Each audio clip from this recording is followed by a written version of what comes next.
अक्टूबर का महीना था और आकाश में काले बादल छाए हुए थे। पहाड़ी पर बनी बास्कर विल्ले की पुरानी हवेली एक भूतिया साया बनकर गांव को घूर रही थी।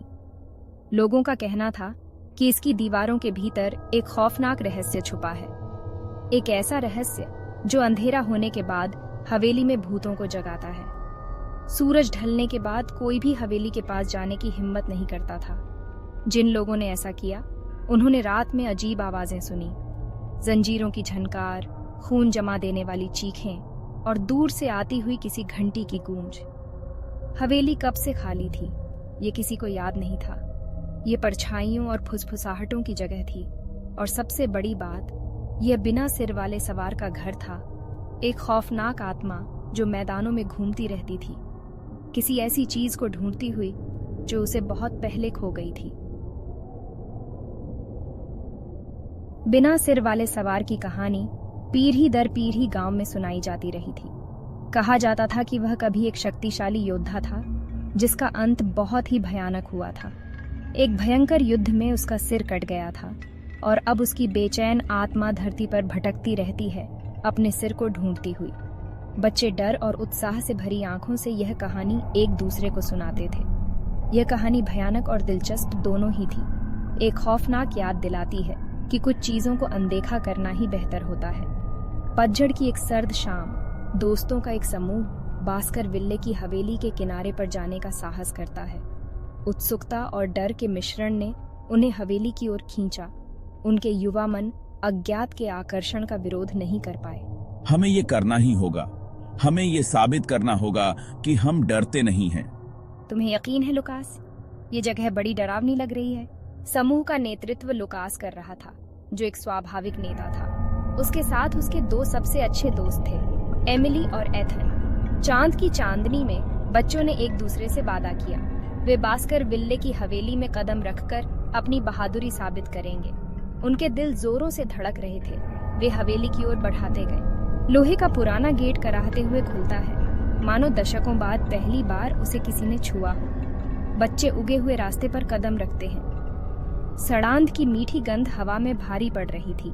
क्या तुम्हें वो आवाज सुनाई दी? मुझे ये पसंद नहीं आ रहा है लुकास। जैसे ही गांव में लगी पुरानी घड़ी ने 12 बजाए, एक ठंडी हवा पूरे मैदान में फैल गई। तभी हवेली की गहराई से एक खून जमा देने वाली चीख निकली। बच्चे डर के मारे जम गए। जैसे ही बच्चे डर के मारे जड़ होकर खड़े थे, सायों से एक आकृति उभरी। यह बिना सिर वाला सवार था। उसका भूतिया रूप चांदनी में चमक रहा था। अपने हाथ में वह एक टिमटिमाता हुआ लालटेन पकड़े हुए था, जो चारों ओर नाचते हुए साए डाल रहा था। उनके आश्चर्य के लिए बिना सिर वाला सवार खतरनाक नहीं लग रहा था। जब उसने बात की तो उसकी आवाज धीमी और दुख से भरी हुई थी। मुझे धोखा दिया गया और मेरा कुत्ल कर दिया गया। मेरे शरीर को सड़ने के लिए छोड़ दिया गया, जबकि मेरे सिर को एक निशानी के रूप में ले जाया गया। मैं तब तक चैन से नहीं रह सकता जब तक कि मेरा सिर मेरे शरीर के साथ दोबारा नहीं जुड़ जाता। मैं सदियों से खोज रहा हूं, लेकिन मुझे शांति नहीं मिली। कृपया आप मेरी मदद करो। उसने बच्चों से मदद की भीख मांगी। उसकी आवाज एक ऐसी आत्मा की निराशा से गूंज रही थी जो हमेशा के लिए पीड़ा में फंसी हुई थी। बच्चे, उनका शुरुआती डर अब दया में बदल गया था। उन्होंने बिना सिर वाले सवार की कहानी को ध्यान से सुना। उन्होंने उसकी मदद करने का फैसला किया और उसका खोया हुआ सिर खोजने और उसे वह शांति दिलाने की कसम खाई जिसकी उसे इतनी सख्त जरूरत थी।